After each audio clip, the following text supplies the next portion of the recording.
Olá, meu amigo, minha amiga, temos temas muito interessantes hoje, mas antes de mais nada, eu quero agradecer a todos vocês que estão aqui no nosso portal e falo isso com muita sinceridade, porque quando eu criei esse espaço aqui, eu não imaginei que existissem tantas pessoas aqui no nosso país que pudessem se conectar num tempo tão curto, né? Pouco mais de 2 anos aqui.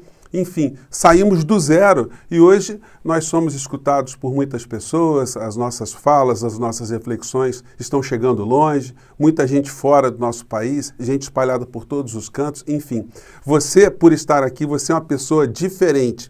Diferente de, infelizmente, né, a maior parte do povo brasileiro, porque a maior parte do nosso povo não tem acesso à informação, não tem tempo, não tem condições de se ocupar com reflexões sobre a nossa realidade. Então, quando a gente consegue, num espaço como esse aqui, conectar tantas pessoas que vão interagindo, vão conversando com outras, que enviam o nosso vídeo para outras tantas pessoas, enfim, cada vez mais pessoas se inscrevem aqui, é sinal que a gente está indo no caminho muito legal, um caminho muito bacana, né, num sentido contrário, inclusive, de tudo aquilo que eu encontrei aqui na internet há pouco mais de 2 anos. O sistema, a situação era bem diferente aqui no nosso país. E hoje nós temos aqui alguma coisa, algum espaço aqui para reproduzir uma série de reflexões e hoje eu vou conversar com vocês exatamente sobre elas. Se você está chegando agora ao nosso portal, se inscreva também, você é muito bem-vindo, compartilhe os nossos vídeos, dê o seu joinha porque isso amplia ainda mais o nosso alcance e envie para cá seus comentários porque são sempre lidos e são muito considerados. Gente, nós estamos aqui no Brasil hoje discutindo assuntos bem diferentes do que a gente discutia alguns meses atrás. Porque o discurso da insanidade extrema, o discurso que estava perturbando a nossa saúde, o discurso que estava sendo, de um certo modo, muito eficiente para neutralizar todas as ações da ciência, das pessoas preocupadas com a saúde do próximo, enfim, todos esses mecanismos e essas pessoas ficaram muito enfraquecidas. Aqui mesmo no nosso portal, de vez em quando entra um bolsonarista, alguém que ainda acredita no governo, a gente sempre percebe que é uma pessoa muito ressentida, uma pessoa decepcionada e uma pessoa que está muito inquieta, ela não sabe mais o que ela diz e ela começa sempre a partir para o xingamento, para a agressão. É só que eu vejo aqui, ninguém argumenta defendendo o indefensável. Seria como a gente estivesse hoje no tempo da Alemanha e da Segunda Guerra Mundial, alguém fizesse aqui defesas muito enfáticas do Mengele, do Goebbels, do Hitler, enfim, das figuras que comandaram a tragédia que foi aquele período da Segunda Guerra Mundial, principalmente, né, para o povo alemão que acabou pagando um preço elevadíssimo por conta dos desvarios das criaturas que estavam à frente do poder naquele momento. Então, aqui no nosso país, hoje, a gente está discutindo situações que começam a ficar mais claras. Estamos discutindo aumento dos preços nos supermercados, aumento dos combustíveis, greve de caminhoneiros, venda de estatais, projeto de país, eleições para 2022, princípios, direitos humanos, vários assuntos começam a voltar para o debate. Infelizmente, o presidente brasileiro, ele está na Itália agora, está lá em Roma, e numa situação que tem alguma coincidência histórica, né? Vamos lembrar que Roma foi a cidade de Calígula. Calígula era o apelido do imperador romano, que tomou posse ali, chegou ao poder em Roma depois de Cristo, depois da morte de Cristo, da crucificação de Cristo, né? Em torno de 30, 40 anos depois. E ele chegou com muitas esperanças do povo romano, porque eles estavam vivendo ali uma crise, e as pessoas depositaram uma crise econômica, enfim, estavam tendo vários problemas, e Roma era uma potência. E o povo acreditou naquela figura que estava assumindo o trono ali, e ele tinha um apelido, né? O nome do Calígula não era Calígula, porque Cáliga era o nome de uma bota. Então, Calígula era uma espécie de diminutivo carinhoso que os soldados romanos deram ao Calígula, porque ele, desde pequenininho, ele gostava de andar com o pai dele, o Germânio, que era germânico general, e aí ele virava uma espécie de mascote, ele queria ser um soldadinho. Então os soldados apelidaram ele de Calígula. Dizem que ele não gostava muito desse apelido. Mas ele, quando adulto, e ali como governante, imperador de Roma, ele teve ali o apoio do Senado, que era composto pelas figuras mais ricas daquela sociedade naquele momento. Eram pessoas muito influentes, pessoas que patrocinavam o poder de então. Mas tinham ali no Calígula uma figura que distraía a plebe de uma maneira geral, distraía os romanos e tinha um temperamento absolutamente incompatível com o exercício do cargo de imperador. Ele gostava de torturar pessoas, olha só que coisa, né? Era uma pessoa que tinha esse vínculo também com o exército, o imaginário do poder.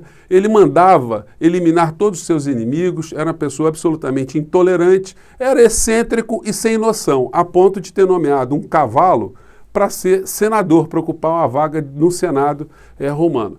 Criou lá um estábulo de mármore, com ouro, o cavalo se alimentava com ração e também com algumas raspas de ouro também, para vocês verem quem era a figura. No final da história, ele acabou assassinado pelos próprios soldados. O Bolsonaro, nesse contexto, parece que ele está muito em casa ali dentro desse ambiente e ele explicita para nós a face mais cruel, a face mais cínica, a face mais bandida das elites aqui no nosso país. Por que eu digo isso? Porque o Bolsonaro, ele está agindo aqui no nosso país como se ele fosse um imperador. Não existe nenhum parâmetro moral que faça o Bolsonaro se comportar de um modo ou de outro. Tudo que chega até ele é permitido. Então, ele viaja para a Itália agora, ele leva o Carluxo a tiracolo. Estou colocando só exemplo aqui, mas se vocês escreverem aqui para o nosso portal, vocês vão ver aqui cenas como essa, né? O Carluxo aqui, deixa eu ver se eu coloco aqui num plano mais aberto, né? Vamos ver se ele aparece aqui. Está aqui atrás de mim. Pronto. O Carluxo, o vereador federal. Gente, o que tem por trás desse tipo de pequeno gesto, vamos dizer assim? O Carluxo é vereador na cidade do Rio de Janeiro. Ele ganha o salário de vereador e tem 20 pessoas no seu gabinete. Você não encontra o Carluxo trabalhando aqui no Rio de Janeiro.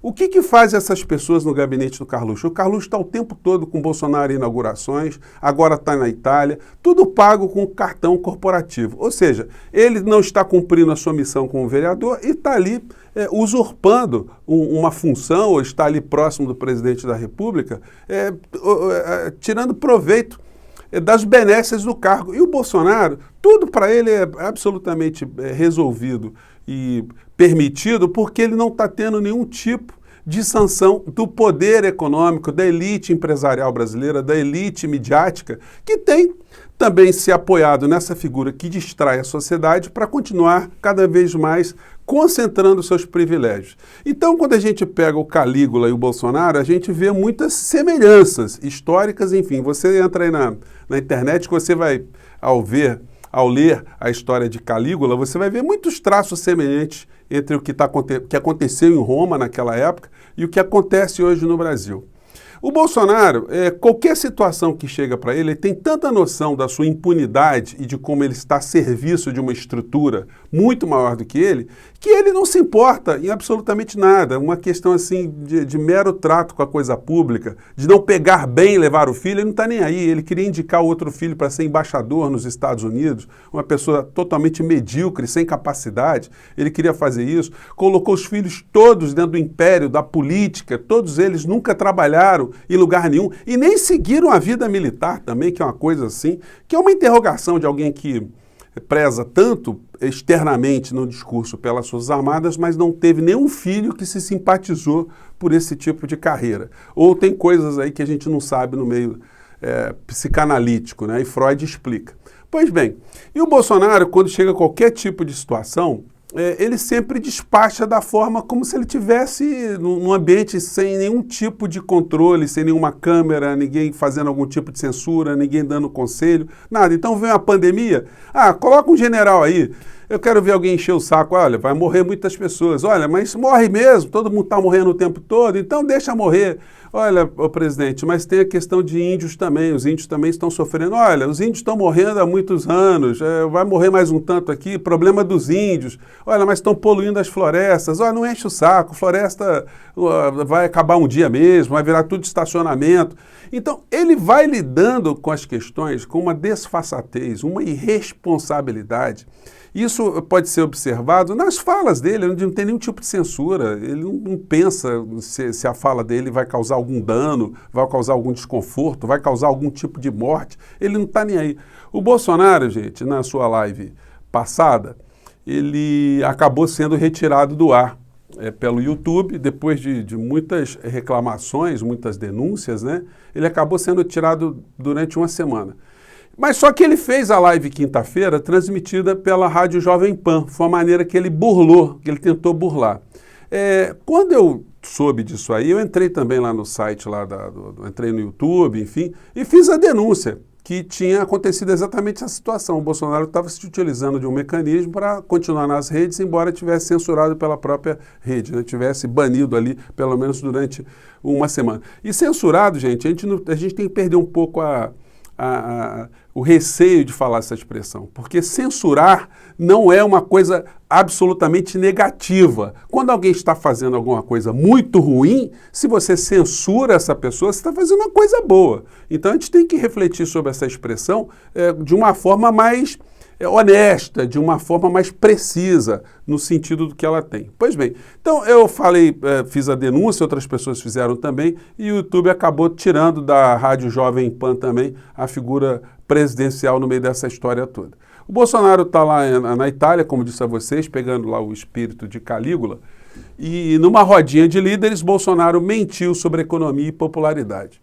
Os relatos aqui dizem que ninguém quer ficar perto do Bolsonaro. Uma foto de algum líder de algum país do lado de Bolsonaro queima o filme geral. Então o Bolsonaro estava conversando só com os garçons, até que alguém conseguiu ali, o presidente da Turquia, que está sendo acusado de desmantelar a democracia na Turquia, e ficou batendo um papo ali, e o presidente da Turquia perguntou, e a Petrobras? Ele falou, a Petrobras é problema. A Petrobras está me dando muito problema, então. Vocês vejam só, o presidente turco preocupado com a questão energética, vendo assim, pô, será que dá para a gente fazer alguma coisa lá no Brasil? E o Bolsonaro, olha, se quiser, né, praticamente é isso que ele está dizendo, se quiser vai lá, pega, porque eu não estou nem aí, eu enchi o governo de militares, ele falou nesse papo com o presidente da Turquia, e que tem 1/3 de militares dentro do governo, que a economia está indo muito bem, que ele tem uma popularidade muito alta, enfim, ele mente para um chefe de Estado, como se o chefe de Estado fosse um imbecil total e não soubesse do que está acontecendo aqui no Brasil. Ele está tendo ali a comprovação, o turco, de que nós temos de fato uma figura muito próxima do Calígula, uma pessoa que tem desequilíbrios, tem devaneios e não tem nenhuma proximidade com a realidade. Ele deve ter comprovado aquilo que os relatórios já dizem para todos os chefes de Estado de quem é que está mandando aqui no nosso país, qual é a figura presidencial, o que a figura presidencial faz de fato aqui no nosso país. Ou seja, é apenas um fantoche, um espantalho, porque quem manda mesmo é o cara que estava atrás. Na fotografia ali estava o Paulo Guedes. Esse sim sabe conversar, esse sabe descobrir, sabe garimpar. Ninguém que foi funcionário do Pinochet, na ditadura genocida do Pinochet, do ladrão, do torturador, do corrupto Pinochet, e vem trabalhar com o Bolsonaro, pode ser uma pessoa com grandes predicados morais, né? Ou é uma pessoa absolutamente sem noção, era um débil mental, uma pessoa com retardo que não sabia que estava na ditadura, ou a pessoa que estava comprometida, estava jogando para o espaço qualquer tipo de preocupação ética e moral, de preocupação humanística para ganhar dinheiro, para começar a criar as suas bases para se transformar naquilo que ele se transformou. Um homem endinheirado no nosso país, um homem ligado à estrutura de poder pós-escravocrata aqui no nosso país e que também, de um certo modo, está se utilizando do fantoche, do bobo da corte, do sem noção que está à frente formal da presidência da República, mas não manda em absolutamente nada. Tudo isso que eu estou falando para vocês só revela essa face sinistra, essa face malévola dos grandes veículos de comunicação que estão atrelados a essas estruturas todas, porque eles não falam isso. Isso é questão essas coisas simplórias aqui, vamos dizer assim, do Bolsonaro tá com cartão corporativo, com carluxo na Itália. Isso era para ser esmiuçado, isso era para ser explicitado. É uma situação de imoralidade absoluta. Se eu pedir para vocês aqui escreverem para o nosso portal, para catalogarem situações imorais, antiéticas, antirrepublicanas, a gente escreve uma enciclopédia. Situação tão interessante dessa contradição, vamos dizer assim, que agora todo mundo está vendo aqui que o Alcolumbre está sendo apontado como um homem que fez rachadinha também, ex-assessoras denunciam rachadinha de Alcolumbre, e vocês acham que vocês verão alguma declaração de algum bolsonarista fazendo algum tipo de censura, algum tipo de reprimenda, algum tipo de crítica à utilização de verba pública de funcionário de gabinete? Obviamente que não, porque vocês sabem muito bem a razão. E o jogador de vôlei, continua ainda nas manchetes aí, o Maurício, ele só vai conseguir emprego mesmo dentro de um gabinete do Flávio Bolsonaro ou do Dudu Bananinha, que perdeu uma ação agora, porque foi chamado de Bananinha e a juíza entendeu que Bananinha está muito bem colocado na figura dele ali, né? Em linhas básicas foi mais ou menos isso que aconteceu. O Maurício vai ter que arrumar um emprego num gabinete, mas como vocês sabem muito bem, falando de rachadinha, ele certamente não vai receber o salário todo, né? Vocês sabem como é que essas coisas têm funcionado aí no clã Bolsonaro. Mas eles estão com prazo de validade, já está se esgotando. Nem mesmo esse sistema pós-escravocrata consegue ficar com seu Calígula Tupiniquim por muito tempo.